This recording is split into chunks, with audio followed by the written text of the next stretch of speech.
자, 이번 시간은 이제 도시군 관리계획을 중심으로 한 국토이용계획 체계 관련한 부분들을 보겠습니다. 지난 시간에 했던 얘기 좀 정리하고 나서 다시 가볼게요. 도시군 관리계획이라고 하는 거, 용도 지역이라고 하는 것이 가장 대표적인 관리계획이 됩니다. 그래서 전 국토 21개 중에 하나의 등급을 매겨서 건폐율과 용적률, 용도 등을 규제하는 개념. 해서 토지마다 항상 존재하는 것이 용도 지역이라는 개념이 되겠고요. 이런 용도 지역에 따른 규제 변화를 위해서 추가적으로 지정을 할 수 있는 것이 용도 지구라고 이렇게 논의가 됐었고요. 그 다음에 이제 용도 구역이라고 하는 것도 있을 수도 있고 없을 수도 있다. 해서 용도 구역의 종류는 개, 시, 수, 도, 입에서 5가지가 이슈가 됐었고요. 자, 토지에다가 토지 효율적 이용을 위해서 기반 시설의 설치, 정비, 계량에 관한 계획도 결정할 수 있었고요. 그 다음에 지구 단위 계획도 결정을 할 수가 있었다. 이런 것들이 이제 관리계획에 유형이 되게 됩니다. 그 외에 도시개발사업, 정비사업도 넓은 범주에서 관리계획의 한 내용. 그래서 주요 쟁점들, 이런 관리계획은 기본적으로 입안해서 결정하는 과정을 거친다. 이게 기본 뼈대가 됐던 것이고요. 예외적으로 우리 용도지역 같은 경우 공유수면 같으면 지정된 것으로 본다. 이런 예외 항목이 있다든가, 또는 택지개발지구 특별히 도시적으로 의지한다라고 하는 예외가 있었고요.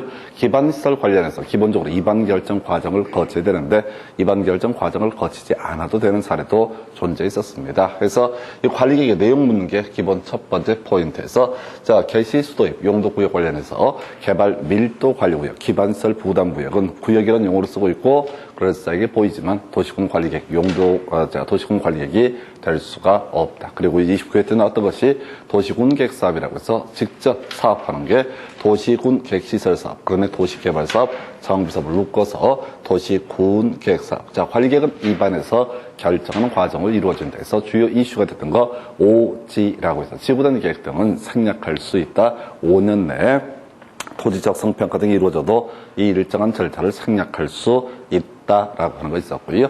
그 다음에 이제 행정청이 기본적으로 입안을 하게 되는데 주민은 입안할 수 없다는 전제에서 문제는 주민은 입안을 해달라고 제안할 수 있다 해서 기반 시설의 설정 계량 요거 5분의 4 이상의 동의 받아야 되고요. 그 다음에 지구단위 계획 산업유통개발진흥지구 3분의 2 이상의 동의를 받으면 된다 해서 29회 30회 연속 나왔던 주제. 이 관리계획 결정 기본적으로 시, 도지사, 대도시장인데 개발 제한구역, 시가화 조정구역은 국토부장관이 결정한다. 국토부장관 입안은 관리계획도 국토부장관, 그 외 수산자원 보호구역은 해수부장관. 출제 포인트가 되는 것은 도시자연공원구역, 용도구역 중에서 시, 도지사, 대도시장이 결정한다. 이런 도시군 관리계획은 지형 도민의 고시가 된 날부터 효력이 발생하게 되죠. 자, 그리고 나서 시가화 조정구역 나오면 뒤에 신고해야지 사업 또는 공사를 계속할 수 있다. 이런 거 있었고요. 관리계획, 오늘 이제 기본계획 할 때도 논의하겠지만 5년마다 재검토. 그래서 이 관리계획은 지금 논의하게 될 기본계획이나 광역도시계획이 부합되게 수립이 돼야 되는데 그렇지 않았을 때 바로 도지사, 시장구역에 조정을 요구할 수 있다. 이런 식으로 논의가 됐던 바가 있습니다. 그래서 이게 관리계획인데요. 자, 이제 도시군 기본계획이라는 주제를 가지고 보도록 하겠습니다. 기본계획이라고 하는 것은 관리계획 수립의 기준점을 제시하는 게, 출제 포인트는 달랑 2개밖에 없습니다. 교재 9페이지부터 나와 있는데요. 자, 도시군 기본계획이라고 하는 거 다시 뼈대 갑니다. 자, 중심축은 관리계획이 될 것이고 하나의 시 또는 군을 원칙적으로 대상으로 해서 기본적 공간구조, 장기 발전 방향 이런 용어를 쓰는데 큰 틀의 그림을 제시하는 것을 이름하여 뭐라 부른다? 기본계획이라고 제시합니다. 그래서 이 관리계획이라고 하는 것은 이 기본계획에 부합되게 수립이 돼야 할 것이다 라고 이렇게 전제를 하고요. 이 기본계획은 기본적으로 수립해서 승인 이런 구조로 되어 있습니다. 그래서 자, 수립 관련해서 원칙, 시장, 군수 등은 자신의 관할 구역에 대해서 관리계획을, 기본계획을 수립해야 된다라고 해서 예외 보시게 되면 인접시금 포함해서 수립할 수 있다 이런 게 있는데 출제 포인트는요, 수립 의무의 면제라고 해서 요건 이제 8년 동안 2개밖에 안 나왔어요. 그래서 지금 주기상 출제를 한다면 수립 의무의 면제가 유력한데 시골 얘기입니다. 수도권에 속하지 아니하고 광역시와 경계를 같이 하지 아니하며 인구 10만 이하 이런 세 가지 조건을 모두 갖추면 어떻다?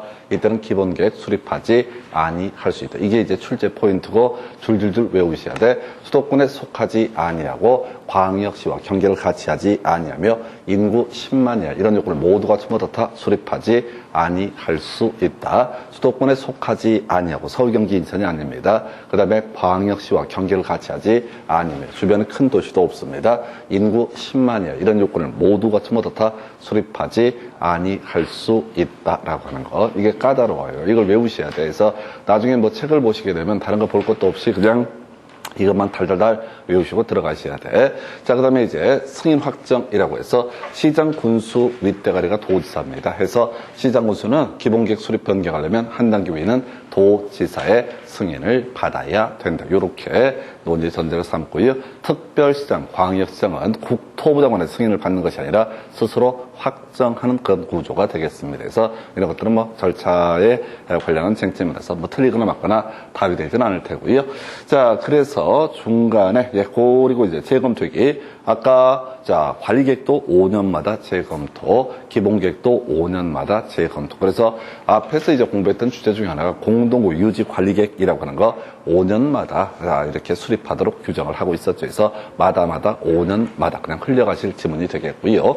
자, 요게 이제 쟁점이 됐어요. 그래서 자 도시군 기본계획 위반일로부터 5년 내에 토지 적성 평가를 실시한 경우 바로 토지 적성평가 실시하지 아니할 수 있다. 그래서 요거는 저거랑 같은 거죠. 우리가 관리계획 파트에서 OG라고 하는 거. 지구단위 계획 등 관련해서 또는 5년 내에 토지 적성평가 등을 실시했으면 어떻다 생략할 수 있다. 요 얘기랑 똑같은 패턴이에요. 27회 때 나왔던 주제가 되겠습니다.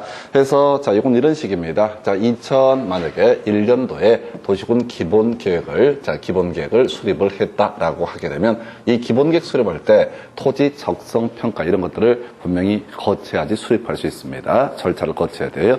자, 그런데 5년마다 재검토한다고 그러니까 2006년도에 자, 재검토를 하고자 합니다. 원래 재검토를 할 때는 이 절차를 또 거쳐야 되는 게 일반적인 모습이 되게 됩니다. 예, 근데 어떻게 한다고요? 자, 이때.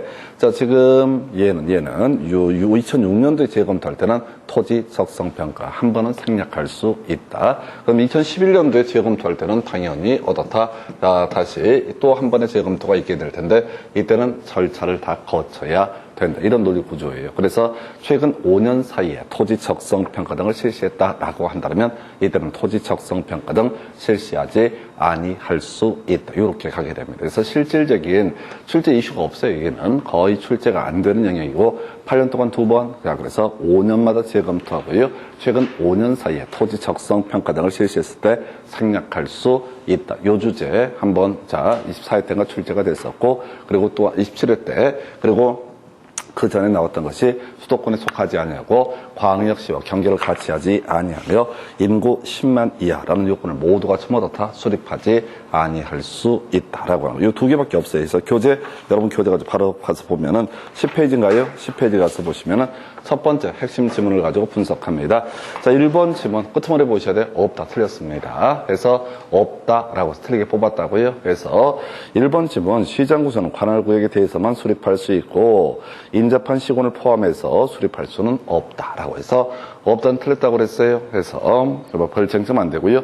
두 번째 질문 수도권 정비계획법단은 수도권에 속하지 아니하고 광역시와 경계를 같이 하지 아니한 인구 자 7만의 구는 기본계획 수립하지 아니할 수 있다. 그래서 이거 틀리게 뽑아냈죠. 자, 옳게 구성을 했습니다. 그래서 나름 어려웠어요. 수도권에 속하지 아니하고 광역시와 경계를 같이 하지 아니하며 경우의 수 인구 7만인 구는 수립하지 아니할 수 있다. 10만 이하이기 때문에 해서 하여튼 뭐 그 당시에는 상당히 까다로웠던 그런 지문이고요.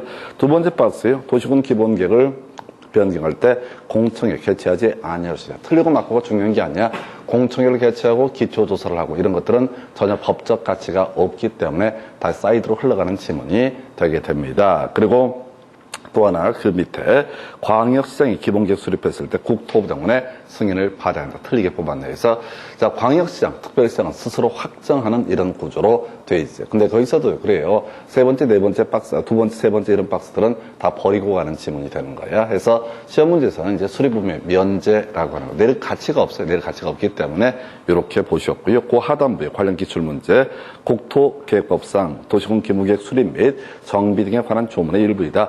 바로 가론에 들어갈 숫자를 옳게 연결하는 것을 해서 자, 이런 박스형 문제를 보시면 항상 밑에서부터 가셔야 됩니다. 두 개 지문이 있으면 무조건 밑에 쪽이 쉽게 구성해요. 이유는 뭐냐면은 법조문 순서에 관한 부분인데 이게 이제 도시군 기본계획 니은년마다 해서 5년마다 재검토하게 됩니다. 그리고 나서 이거랑 같이 관련해서 원래 재검토할 때도 토지 적성 평가니 뭐 재취약성 분석이니 일정한 절차를 거쳐야 되는데 최근 5년 사이에 토지 적성 평가 등을 실시했을 때는 어떻다 생략할 수 있다라고. 이게 약간 어려운 지문이에요. 그러니까 문제를 구성할 때는 밑에 있는 걸 전반적으로 쉽게 구성을 하고 위에 있는 것을 어렵게 구성하는 게 일반적인 모습에 끝났어요. 그래서 자, 수도권에 속하지 아니하고 광역시와 경계를 같이 하지 아니하며 인구 10만 이하 이런 요건을 갖추면 어떻다 수립하지 아니할 수 있다 이 얘기하고요. 그다음에 재검토 관련해서 최근 5년 사이에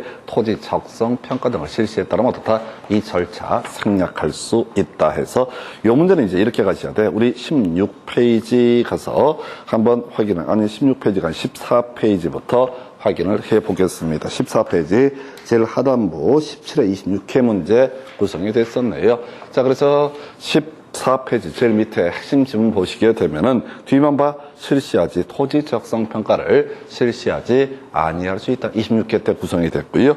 그 다음에 16페이지 가서 문제 다시 검토하게 되면은 자 지금 23회 대체라고 이렇게 돼 있는데 여기 이제 지금 환경성 검토를 하여야 하는 경우에서 결과적으로 지구 단위 계획은 다 환경성 검토 생략할 수 있다 이런 식의 주제. 그 다음에 27회 때 문제 구성할 때 요거 뭐라고요? 역시 지구 단위 계획 등은 생략할 수 있다. 그래서 지금 문제 다시 돌아오게 되면 이 문제가 27회 때, 23회 때 이런 식으로 과거에 나왔던 관리 계획이 있어서 생략할 수 있다라는 주제를 가지고 끌고 들어온 문제가 바로 이 문제예요. 그래서 바로 그 기본계획 최근 5년 사이에 토지 적성 평가나 재취약성 분석을 했을 때부터 절차 생략할 수 있다. 요렇게 요 주제와 연계가 되는 거예요. 그래서 이 문제가 나왔으니까 이제 다시 한번 예상해 볼 수 있는 게 뭐라고요? 관리계획 파트에서 OG라고 하는 것은 다 실시하지 아니할 수 있다. 생략할 수 있다. 뭐를 다 그냥 OG 정도로 이렇게 해석을 하게 됩니다. 그래서 끝났어요. 그래서 어찌됐든 기본계획 챕터에서는 수도권에 속하지 아니하고 광역시와 경계를 같이 하지 아니하며 인구 10만 이하 이런 요건을 갖추게 되면 어떻다 수립하지 아니할 수 있다. 자, 그리고 최근 5년 사이에 토지 적성 평가 등을 실시했을 때 실시하지 아니할 수 있다. 그럼 이제 문제 구성을 이렇게 보냐면 제일 유력한 건 아무래도 좀 오래전 문제인 수립 의무의 면제라고 하는 거. 그다음에 이제 얘를 가지고 어떻게 구성한다고요? 제 취약성 분석 최근 5년 사이 점점점 할 때 실시하지 아니할 수 있다. 오른편 이런 식으로 이제 5년 얘기를 넣어주면서 나머지를 다 막 절차 이런 걸 뒤죽박죽 섞어버리는 거예요. 그래서 이렇게 개념을 확인을 해 보셨습니다. 그 정도였고요. 자, 이제 남아있는 주제가 광역도시계획이라는 주제가 나와 있어요. 교재는 6페이지부터 우리 거꾸로 가고 있어요. 그래서 자, 지금 광역도시계획을 먼저 정리를 해 보겠습니다. 그래서 일단 논리 체계 자체가 이렇게 가야 되죠. 지금 이제 중심축은 뭐가 된다? 관리계획이다. 양도 억수로 많고 법 자체가 대부분 관리계획을 중심으로 법이 구성이 되어 있습니다. 자, 그래서 이 관리계획이라고 하는 게 가장 중심축이 되게 되는 건데 이것의 기준점을 삼기 위해서 하나의 시 또는 군을 대상으로 원칙적으로 수립했던 것이 도시군 기본계획이라는 개념이 될 것이고 한편 이런 도시군 기본계획이나 관리계획 수립의 기준점을 제시하기 위한 계획을 뭐라고 한다? 광역도시계획이라고 정의를 하게 됩니다. 그래서 광역도시계획은요 논리체계상 있을 수도 있고 없을 수도 있다. 이렇게 체계를 잡게 돼요. 그래서 일단 논리체계가 뭐냐면 도시군 기본계획, 도시군 관리계획은 하나의 시나 군을 대상으로 수립하는 계획이다. 이게 기본적인 뼈대가 되게 될 것이고요. 이에 비해서 광역도시계획은 기본적으로 2개 이상의 시군, 2개의 시군을 묶어서 계획을 수립하게 되면 그걸 뭐라고 한다? 광역도시계획이라고 부르게 됩니다. 다시요. 자, 만약에 서울시 서초구하고요. 그 다음에 과천이라는 도시가 있다 하십시다. 그럼 이제 과천은 과천대로 기본계획 관리계획 수립하면 될 것이고, 서울시에서 서초구를 대상으로 기본계획 관리계획 수립하면 될 문제입니다. 또 그 옆에 안양이라는 도시가 있다라고 했을 때 경우의 수, 안양도 그냥 기본계획 관리계획 수립해서 그냥 잘 먹고 잘 살면 됩니다. 그런데 굳이 어떤 경우 있다? 과천과 안양을 묶어서 자, 이것의 어떤 기준점을 제시하기 위해서 계획을 수립하면 그걸 광역도시계획이라고 부르게 될 것이고, 서울의 서초하고요, 과천을 묶어서 계획을 혹시 수립하게 되면 이건 뭐가 된다? 광역도시계획이다. 해서 경우의 수가 두 가지예요. 그래서 이 광역도시계획을 논하기 위해서는 먼저 2개 이상의 시군을 묶어주는 게 필요합니다. 이걸 이름하여 뭐라고 한다? 광역계획권이라는 용어 기억하셔야 돼. 광역계획권이라고 하는 거. 2개 이상 시군을 묶어놓은 걸 뭐라고 한다? 광역계획권. 그것에 장기 발전 방향을 제시하는 계획을 광역도시계획이라고 부르게 되죠. 그래서 광역계획권 있게 될 것이고, 그리고 광역계획권이 지정이 됐을 때 한정해서 어떻다? 광역도시계획이라고 하는 것을 수립을 하게 된다. 다시요. 광역계획권이 지정이 있을 때만 뭐를 수립한다고요? 광역도시계획을 수립을 하게 된다. 기본 체계가 뭐라고요? 광역계획권이 지정됐을 때만 뭐를? 광역도시계획을 수립을 하게 된다. 이렇게 뼈대를 잡게 됩니다. 그래서 자, 이게 이제 기본적인 맥락으로 봐야겠어요. 그래서 이제 내용을 보시게 되면, 자, 여기는 이제 누가 광역계획권 지정하는가, 누가 광역도시계획 수립하는가, 요것만 가지고 지금 6년 동안 5문제가 4문제 아예 도배를 해버려요. 명제 4개 외우면 다 끝납니다. 모든 문제의 답은 거기에 다 들어가 있어요. 그런데 이제 분석하면 결론이 나오는데 대부분 사람들이 그냥 일 없이 내용을 이해하시려고 하다 보니까 말려버려요. 그래서 자, 일단은 광역계획권 지정부터 볼까요? 자, 경우의 수 2개 이상 시도에 걸쳐서 광역계획권을 지정하는 경우가 있다라고 해서, 자, 주어수로 가십시다. 국토교통부 장관 광역계획권 지정할 수 있다. 끝나버렸어요. 그래서 자, 과천하고요 서초를 묶어주고 싶다. 그러면 이제 2개 이상 시도에 걸쳐 있으니까 이 2개 이상 시도를 관할하는 사람이 누가 된다? 국토교통부 장관. 그래서 국토부 장관은 어떻다? 광역계획권 지정할 수 있다. 이렇게 가게 됩니다. 그래서 국토부 장관은 어떻다?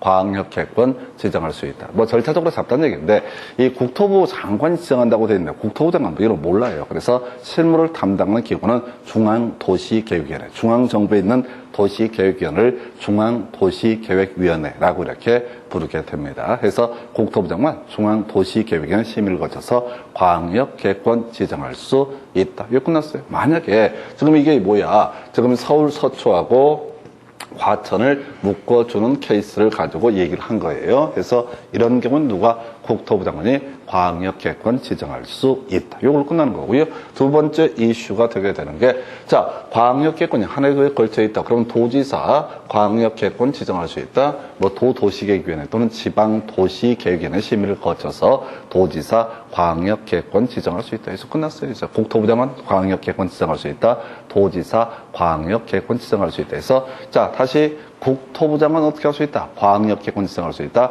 안양, 과천 이렇게 하나의 도의 관할구에 걸쳐서 2개 이상 시군을 묶어주면 그때는 누가? 도지사가 광역계획권 지정할 수 있다. 그럼 이제 시험 문제 포인트를 미리 외우고 들어가야 돼. 이 광역계획권의 지정이라고 하는 것은, 광역계획권 지정이라고 하는 것은, 자, 국토부 장관이 될 수도 있고요. 누가? 도지사가 될 수 있다. 그럼 틀리게 구성할 때는 시도지사가 광역계획권을 지정할 수 있다. 틀리게 구성하는 거예요. 그래서 답이 정해져 있어요. 다시. 자, 서울 서초하고요. 그 다음에 그 옆에 있는 과천을 묶었습니다. 묶어줘요. 자, 과천을 묶게 되면 이때는 서울특별시장과 경기도지사가 광역계획권을 지정하는 게 아니라고요. 그냥 국토부 장관이 지정한다. 이렇게 가야 되겠고, 당연히 안양, 과천처럼 하나의 도의 관할구에 속해 있을 땐 누가? 도지사가 광역계획권 지정한다. 해서 맥락을 외우셔야 된다고. 국토부 광역계획권 지정할 수 있다라는 명제가 있게 되면 그 앞에 뭐가 있어야 돼? 국토부 장관 또는 도지사. 절대 시도지사 들어가면 안 돼.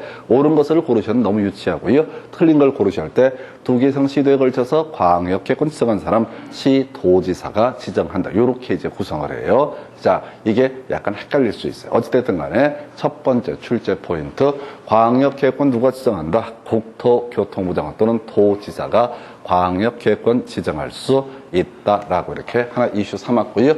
두 번째 이슈로 삼게 되는 것이 광역도시계획 수립권자가 나와 있어요. 그래서 자, 경우시 한번 볼까요? 광역도시계획 수립권자, 국토부 장관이 광역계획권 지정했을 때 원칙은 시도지사 공동 이런 건 시험에 안 나와요. 원칙은 내는 순간 출제 오류야. 이 말 자체가 꼭 틀렸다고 볼 건 아닌데 예외를 포섭하지 못하기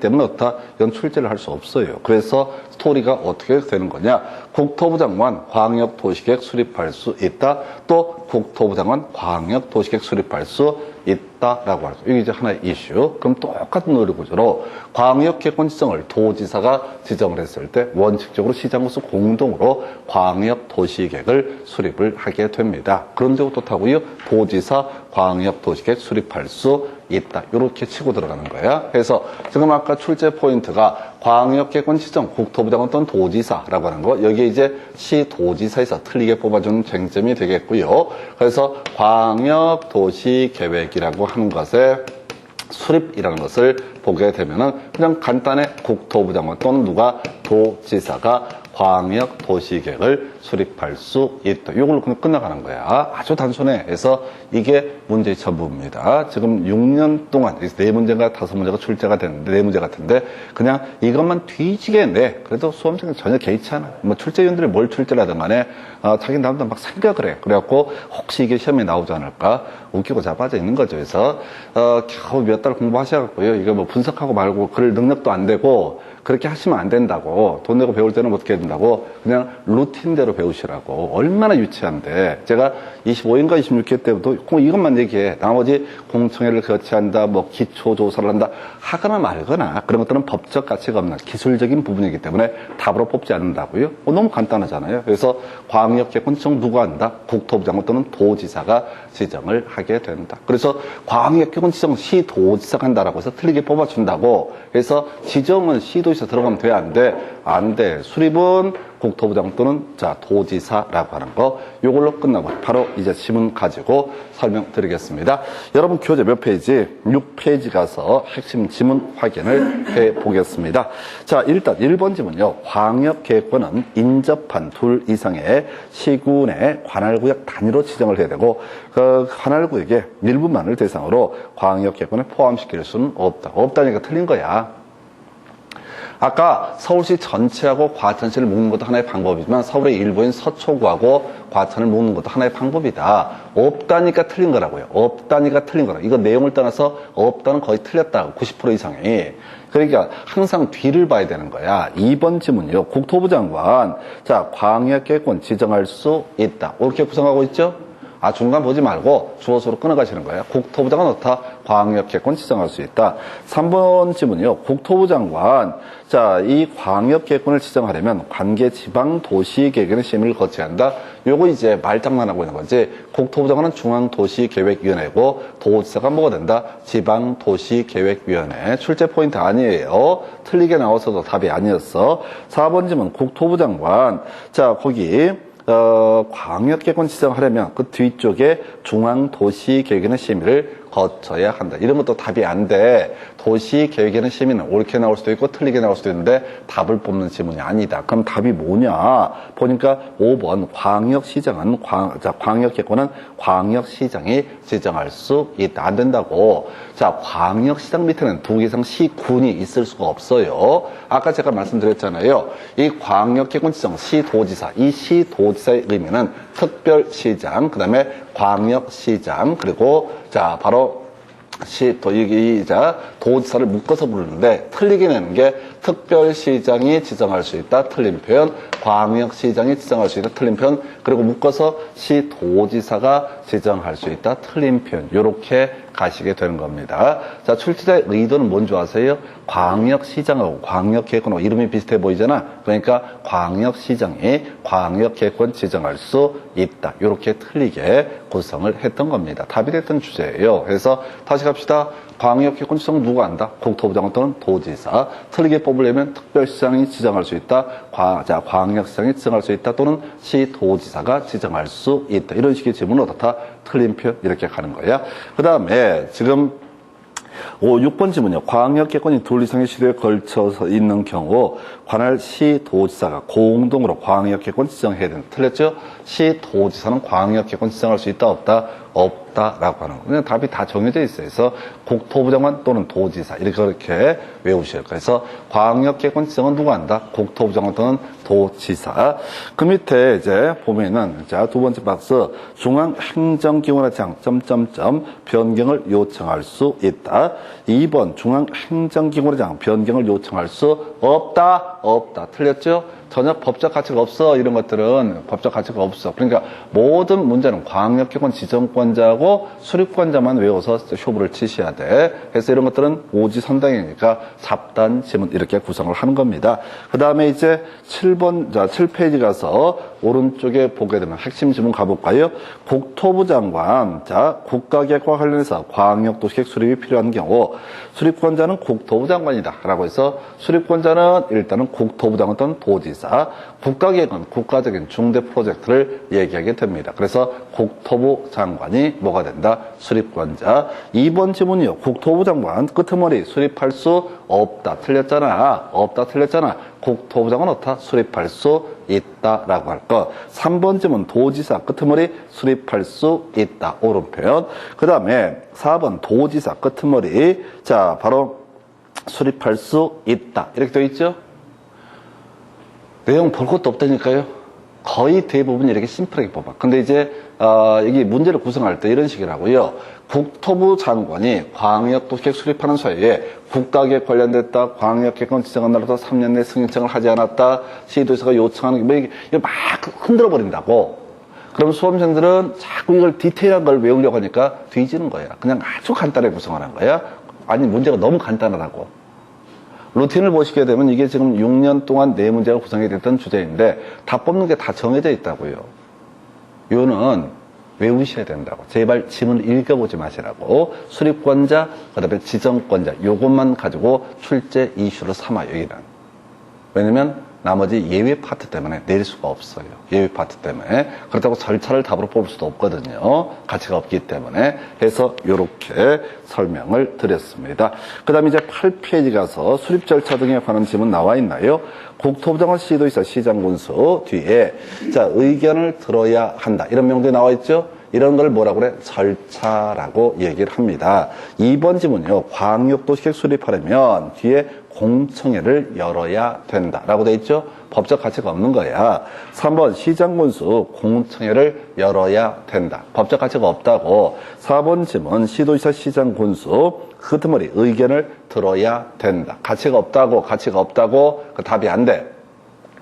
5번 지문 국토부 장관 중앙도시계획 심의 이런 게 있는데 별 의미 없어요. 이건 버리면 되는 지문. 그 다음에 이제 시장군수 끄트머리 도지사의 승인을 받아야 한다. 시장군수 국토부 장관의 승인을 받아야 한다. 해서 자 두 번째 지문을 틀리게 구성을 했습니다. 그래서 자 원칙행 수립권자 시장군수라고 했을 때 한 단계 위에 있는 도지사의 승인 받아야 되고요. 그다음에 시도지사가 공동 수립할 때는 한 단계 위에 있는 누구의 국토부 장관의 승인을 받아야 한다. 이런 논리 구조라고. 그러니까 이걸 뭐 읽어보고 자식할 것도 없어요. 그냥 무조건 지정권자, 수립권자 아니 또 내겠냐고. 또 내지. 또 내도 사람들 몰라. 왜? 중간에 있는 내용을 계속 바꿔치기 해버리니까. 또는 이제 문제가 지루하면은 아까 이런 거 있었죠. 국가계획 관련해서 광역도시계획 수립권자 국토교통부 장관이다. 이렇게 해서 한번 답을 뽑아낼 수가 있겠고요. 또 계속해서 순서 바꾸는 거예요. 지문 앞뒤 왔다 갔다 하면서 주어 수를 바꿔치기 하는 식으로 문제 구성이 이루어지게 됩니다. 아주 간단한 주제예요. 아주 간단한 주제. 그래서 미리 광역도시계획이라는 주제가 나오게 되면 객관식 문제에서 수립권자, 지정권자만 가지고 주구장창 출제를 하고 있다. 그래도 대한민국의 대부분의 수험생들이 몰라. 그냥 일 없이 읽어봐. 공청회도 읽어보고. 그러니까 뒤지는 거야, 이게. 이거 하나만 공부할 것 같으면 뭐 골고루 봐주는 게 좋겠지. 근데 역시 양의 문제.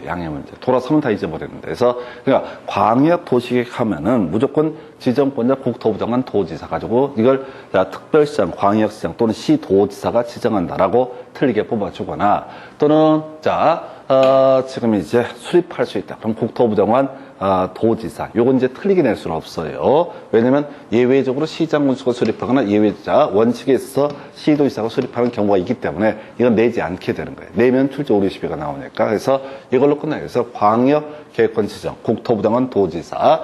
그 다음에 여기 특별시장 들어가면 안 되고 광역시장 들어가면 안 되고 시도지사라는 표현을 써도 안 된다. 수립권자 바로 국토부 장관 또는 도지사 딱 떨어지게 됩니다. 그래서 이게 전부라고 6년 동안 나왔던 네 문제에 관련해서 설명을 드렸습니다. 이제 마지막 주제 국토용객 체계라고 해서 여러분 교재로는 4페이지부터 나와 있는데 이 자체는 뭐 그렇게 중요한 포인트는 될 수가 없고요. 자, 요거는 이제 전체 그림에 관한 부분이 되겠습니다. 그래서 간단히 순서 봅시다. 제일 중요한 게 관리계획, 모든 얘기 시작은 관리계획. 이것의 기준을 삼기 위해서 기본 계획이라는 것을 수립하게 될 것이고 이것의 기준을 삼기 위해서 광역 도시 계획을 수립을 하게 될 것이고 그것의 기준을 삼기 위해서 경우에 따라서 국토부 장관이 수립하는 계획을 국가계획이라고 부르게 됩니다. 그래서 국가계획, 광역도시계획, 기본계획, 관리계획 이 순서만 기억하시면 됩니다. 그래서 국가계획은 거의 나오지도 않아요. 아까 광역도시계획, 국토부 장관 수립할 수 있다 할 때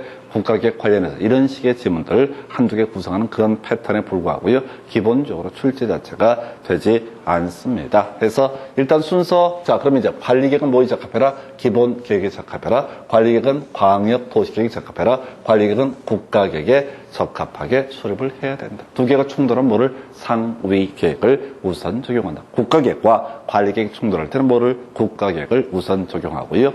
그 다음에 광역도시계획과 관리계획이 충돌할 때는 뭐를? 광역도시계획을 우선 적용하고 그다음에 기본계획과 관리계획 충돌할 때는 어떻다? 바로 기본계획을 우선 적용한다. 그래서 아까 나왔던 것이 관리계획이라고 하는 게 이런 상위계획에 적합하게 수립이 되고 해야 되는데 아까 5년마다 재검토라는 명제를 설명을 드렸었고요. 이 5년마다 재검토했을 때 상위계획에 부합되게 수립을 해야 되는데 이 부합이 되지 않게 되면 도지사는 기본적으로 누구한테? 시장 군수에게 조정을 요구할 수 있다라는 명제가 자 28회 때 출제 이슈가 되게 됩니다. 해서 관리계획 파트에서 도지사, 시장 군수에게 조정을 요구할 수 있다. 자, 기본계획 가지고 볼까요? 기본계획은 관리계획 수립의 지침이 되고요. 기본계획은 광역도시계획에, 기본계획은 국가계획에 부합하게 수립을 해야 된다라고 하는 거 요렇게 얘기를 전개를 하게 됩니다. 그래서 요 정도 이슈로 볼 수가 있겠고요.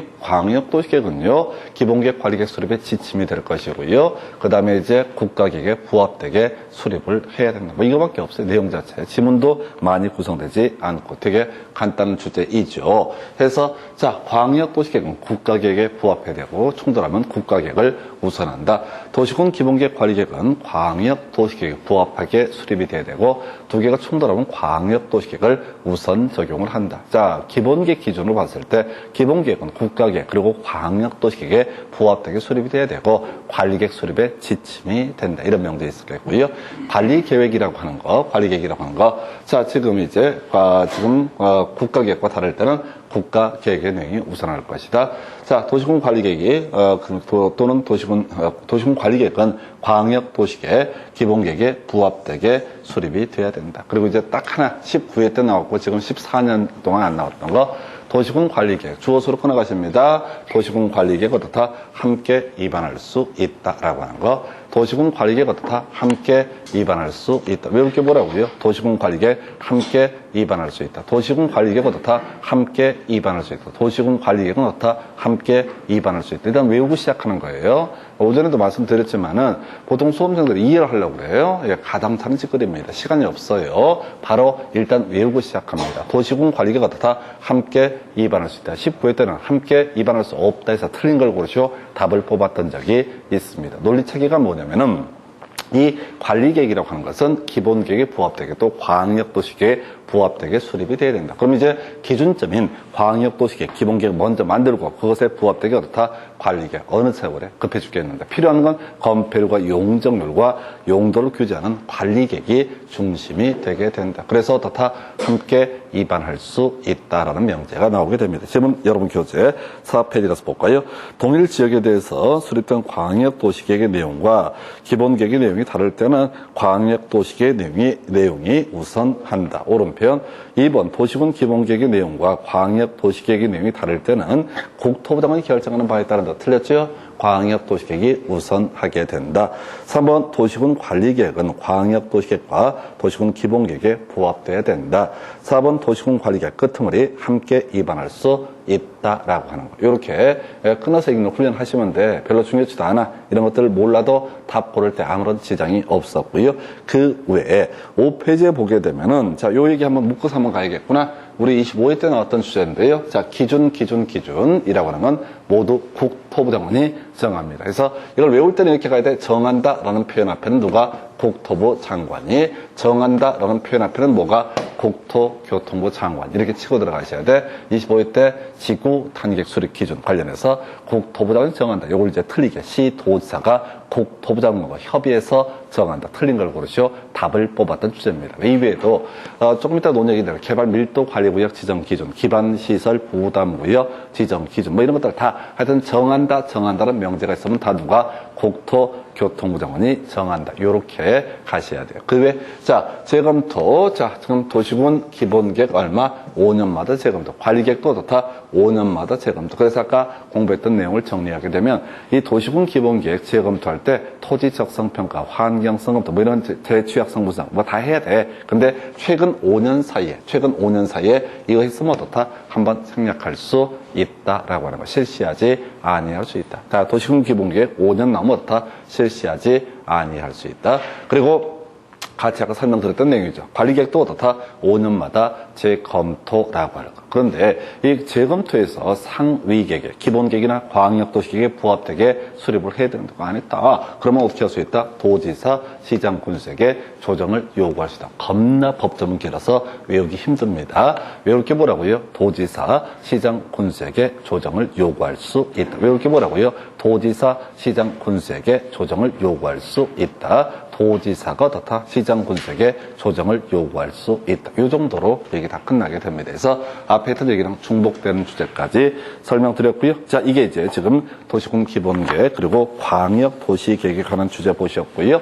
자, 다시 갑시다. 자, 광역도시계획에서 출제 이슈가 됐던 것. 국토부 장관 도지사 광역계획권 지정할 수 있다. 특별시장 지정할 수 있다. 광역시장 지정할 수 있다. 시도지사 지정할 수 있다. 틀린 표현. 그리고 항상 옳게 나와서 답을 뽑았던 것이 국토부 장관 도지사 수립할 수 있다. 끝. 그 다음에 기본계획 파트에서는 두 가지 이슈. 지금 방금 보신 기본계획 5년마다 재검토기랑 같이 맞물려서 5년 사이에 뭐 토지 적성 평가 등을 했다면 이 절차 생략할 수 있다. 이런 게 하나가 있었고요. 그리고 나서 지금 수도권에 속하지 아니하고 광역시와 경계를 같이 하지 아니하며 인구 10만 이하라고 하는 것은 어떻다? 수립하지 아니할 수 있다. 이렇게 미리 답을 외우고 들어가셔야 돼. 그럼 이걸 뛰어넘는 문제가 안 나오냐? 모르지. 내가 그걸 어떻게 알아요? 근데 최소한 이런 식의 문제 자체가 지금 16년의 데이터를 분석을 한 거니까 출제위원들이 뭐 날고 기어봤자 거의 그 수준에서 그러니까 여러분들 60점 내에 맞는 그런 과목이다 보니까 요렇게만 준비를 하셔야 되고 이렇게만 해도 더럽게 어려워요. 양들이 많아서. 해서 요렇게 설명드렸고 잠시 끊었다가 이제 개발 행위 허가 등에 관련된 쟁점 설명드리도록 하겠습니다.